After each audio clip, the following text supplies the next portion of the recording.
kanalen. I dag skal vi ta opp nok et interessant tema, så jeg setter over til studio. My name is Tor Åge Bergli. I represent the organization Barnets Beste, or the Child's Best in English.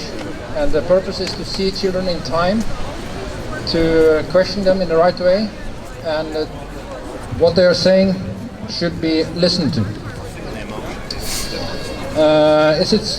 It's correct that I was in charge or taking initiative for bringing the organizations together and organizing what I call the D-Day. Because at that time, in 2015, all the groups are fighting on internet, they were not standing together, everyone was trying to take a position, and it's not possible to get them together. I spent days and weeks just to get a simple slogan as Wake Up Norway. So look at your t-shirts today, it says Wake Up Norway.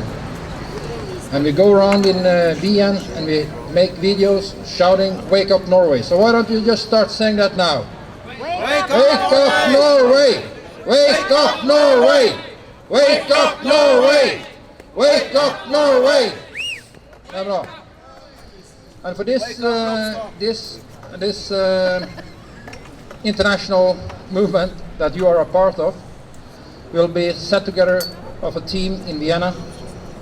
I think it's 17 countries today, 25 cities, doing this kind of demonstrations together. And one of the words we managed to get together now is to stop this Barnevernet ideology, because that's what it really is. The reason for me using like the D-Day and those things was to have a common day to plan on, and then we organized it, and thanks to the Bornadio campaign that time we managed to do it.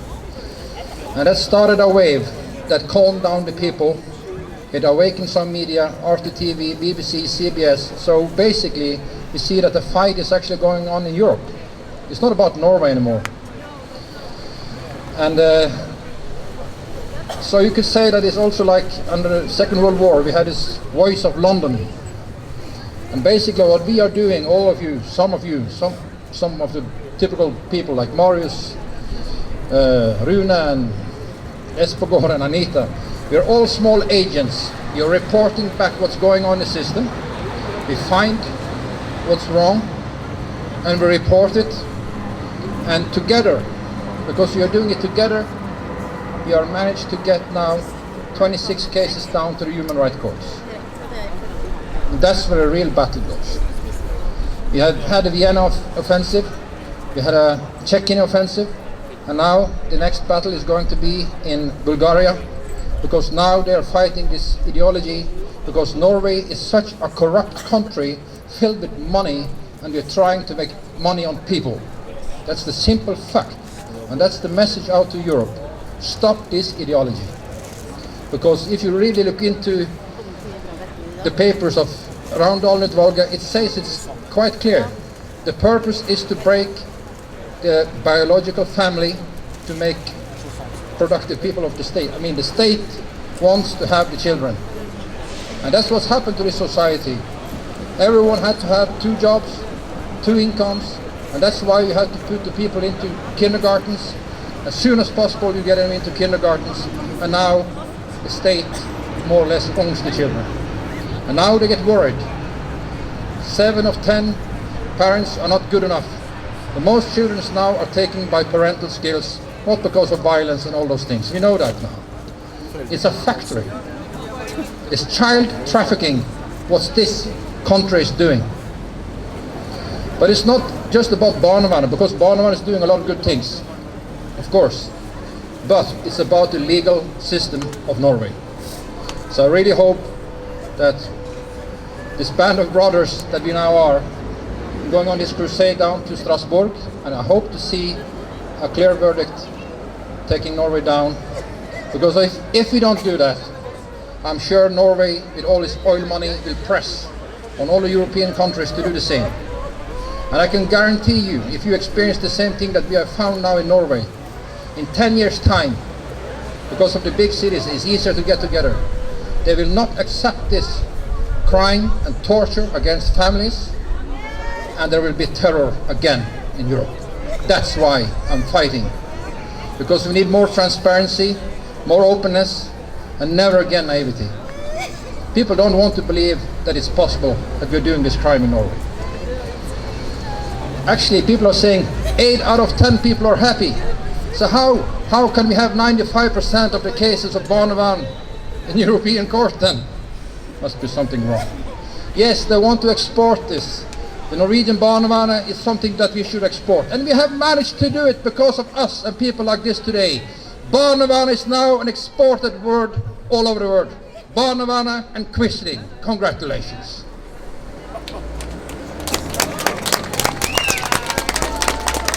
We need a protection for children. We all agree on that. I recently came back from Egypt and I was actually saying to myself, wonders, ancient wonders of the world. They believed in something higher than themselves. That there was a difference, something higher power, something higher energy, a god or whatever. And if there was a psychologist there, those wonders would not exist.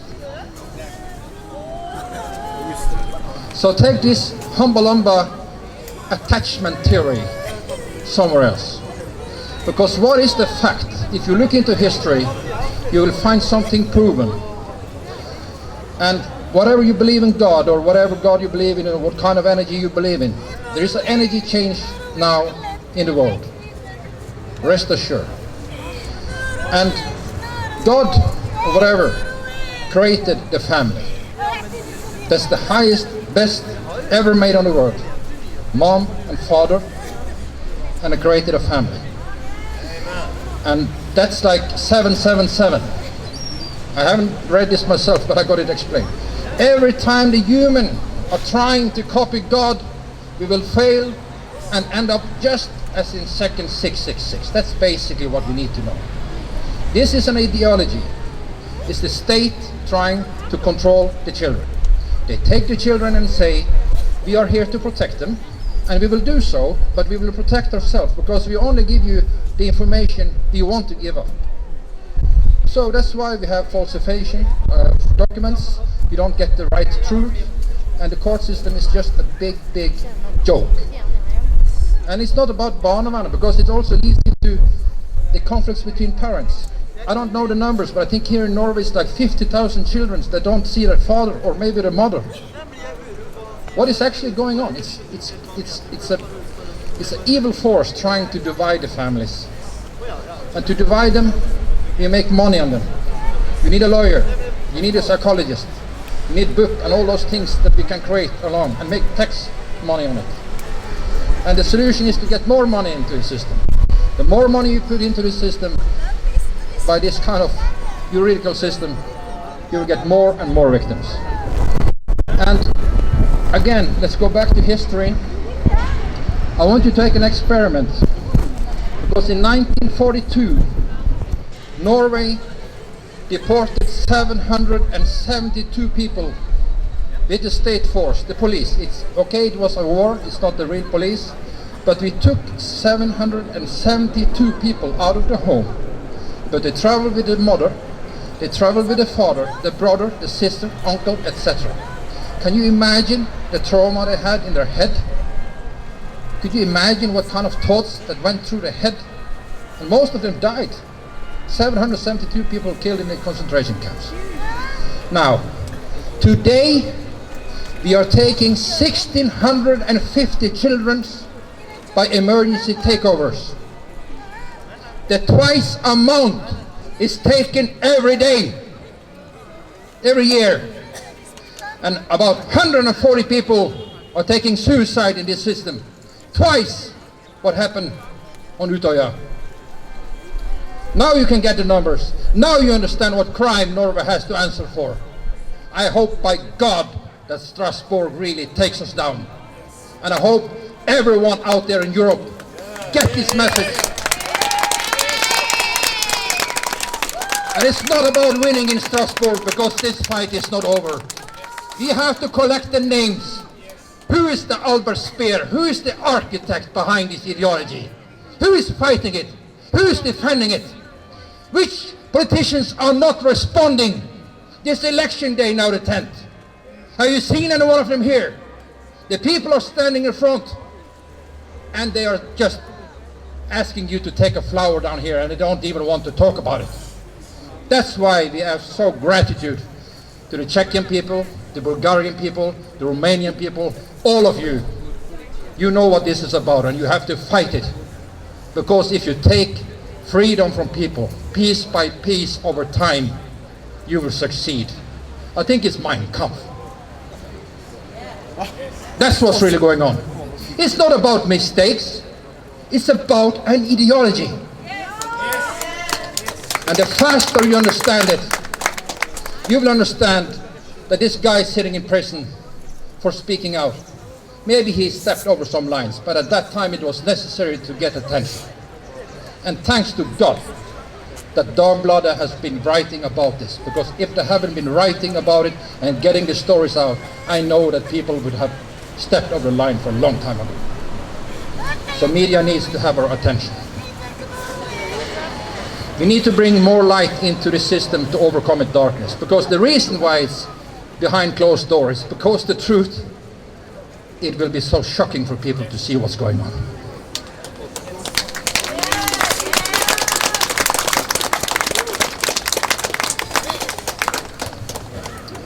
So I have just have to have a note, and it's raining. Like I said, it's 17 countries, 25 cities. And the D-Day we had 60 countries, 25 cities, I don't even know. It said something about 300,000 people. But I know for a fact that after I was on RTTV and the BBC reportage, it's been viewed for over 1 billion people. I was actually in Egypt and someone came up to me, I've seen you on TV. So it's making results. I don't care if someone sees me here today. I just know that the people are getting more and more aware. And here's a gift. I hope all the countries abroad start changing out the Norwegian flags with glaciers, waterfalls, all the tourist attractions we have in Norway. Show the people what kind of country this is. Bring the shame down. Because if that's what's needed to do, then we do it. Because this is for the children. It's not a joke anymore. We are killing people, and we need to put people accountable and in charge for this crime.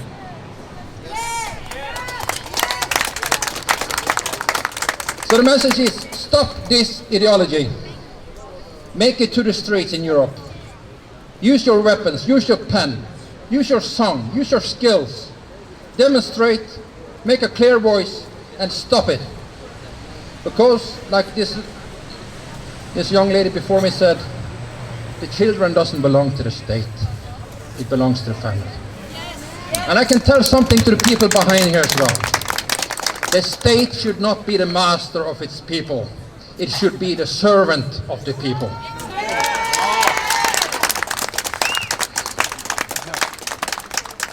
According to the Norwegian law, the children have the right to see the parents. However, they take them or not, they have the right to see the parents. However, according to the Norwegian law, it states in the law, the children have the right to see, the children have the right to see the parents. But they must see their parents. I can say something else. Do you understand what I mean? You're talking about attachments theory.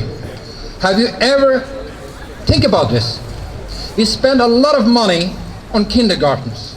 And when you put your child into the kindergarten, you have to be there, you have to follow them up, you have to spend time with them, because they need attachment over time to be safe and secure. Wow, that's what Norwegian state means, and I think it's correct. Now, wait a minute. What happens when Barnevernet comes into the picture?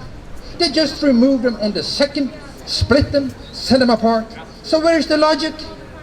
I know what they're doing, I've seen it.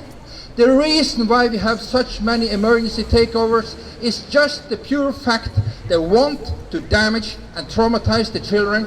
They put them into an emergency home, which is paid money by the government, and they show up in court and say, the children didn't sleep the first week. They were shitting in the hands. They were crying, they were screaming, they were fighting, and all those things. But after a week with no contact with the parents, now they start to calm down.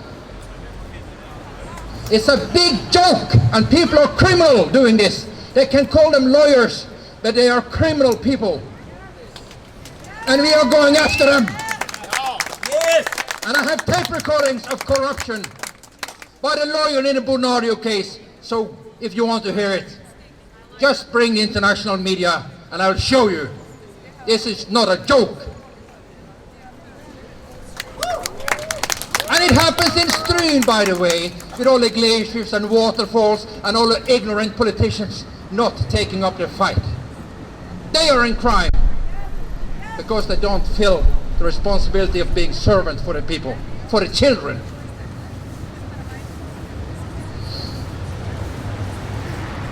Thomas Sadowski said something once. If you sleep in a democracy, you will wake up to dictatorship. I took the freedom of adding something to that sentence and saying, if you as a politician sleep in a democracy, you will wake up to terror. That's what history has learned us. And my job is to stop that. So excuse me for being a bit hard, because it's important. How many families needs to be torn apart before someone do something bad? Because what they're doing, I'll quote Master Yoda, they're creating fear. And fear is the path to the dark side. It leads to hate, it leads to anger, it leads to suffering. And that's what happened with people. And that's why you should all be proud to be here, because you mingle, you talk with other people, you sing a song, and you get it out, and you feel, like I said, band of brothers. We are here all together on a quest, and we're not going to give up. We're going stronger and stronger every day. And as an example, I will go back in biblical time, because we need to go back in biblical time to see what we actually did. All 3,000 years ago, they were looking for children. And what is happening now?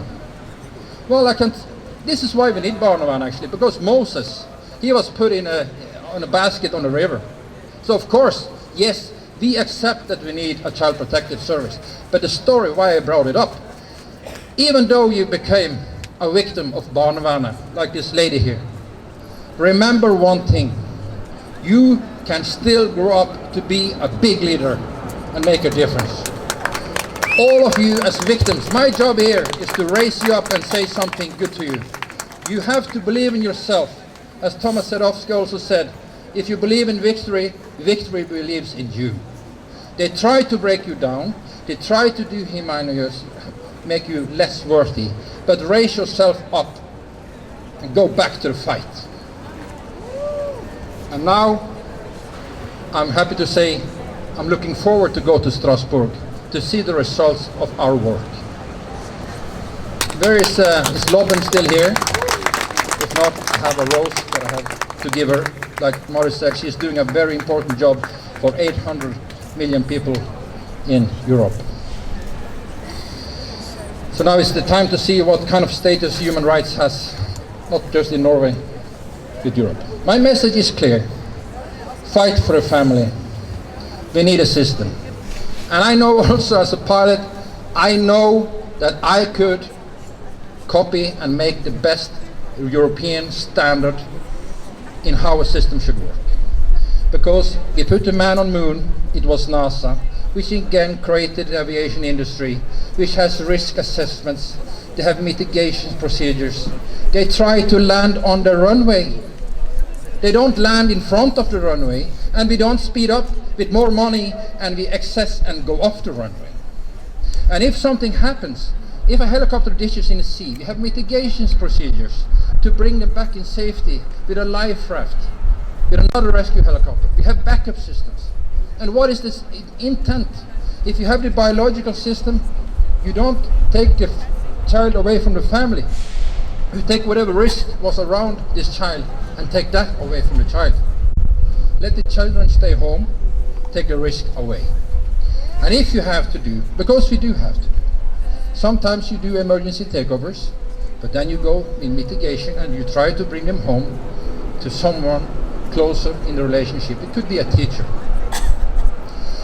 Because today we have 5 accidents per day. I see it's like a total crash in aviation. 5 children are being removed. And our leader of Barnevernet says this is very good because it only shows that we are interacting in time and that we are getting early in, so we rescue this child. I just turn it around. I hope everyone can say the same. No, it's not a success at all. You just proved that your aiding system failed. There was no one there to see it in time. There was no one there to help them in time. What failed? In the future, in my system, if there was an emergency takeover, Dagbladet would write about it. That's the kind of system we want. So please, everyone in Barnevernet, which is also doing a good and important job, please try to correct it from the inside, because we know that it's a rotten apple. It's not milk on the box, it's something else. And when you send this box of milk into the Fylkesmannen to investigate it, he says, yes, it's a box of milk, it seems correct. They don't go into what's in the problem. And I say to the world, in Norway they're producing evidence, withholding information, and changing a different story.